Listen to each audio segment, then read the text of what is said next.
Kienet ġurnata li l-Maltin iġġieldu għal-ħelsien u għal-ħobs, hekk iddeskriva ġraja ta' 28 ta' April tal-1958 Salvu Sant li dakinhar kien membru tal-Eżekuttiv tal-Partit Laburista. Kien hemm numru ta' raġunijiet għaliex dan l-istrajk organizzat mill-General Workers Union seħħ f'pajjiżna ftit jiem qabel Domintov kien sansitra irriżenja minn Prim Ministru u l-Ingliżi ħadu kontroll sieħ tal-politika lokali.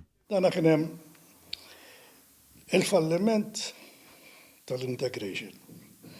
Kellek l-gvern Ingliż se jagħlaq id-dokjart u fejn kienet dina il-mainstate tal-ekonomija Maltija.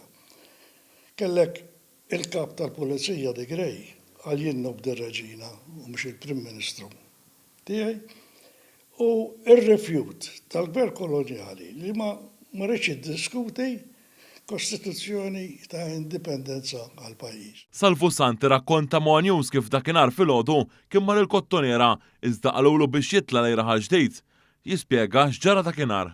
Qalu telqet karozza tal-linja u konna għozzaza 4 ġebliet u l-karozza u l-trafik waqaf ma' Malta kollha.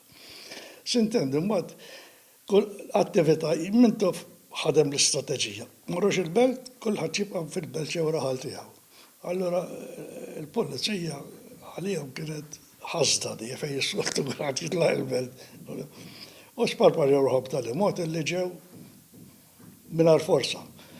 U ġiet attakkata l-assa ta' Bormlan, ħażabbar, raħa ġdid.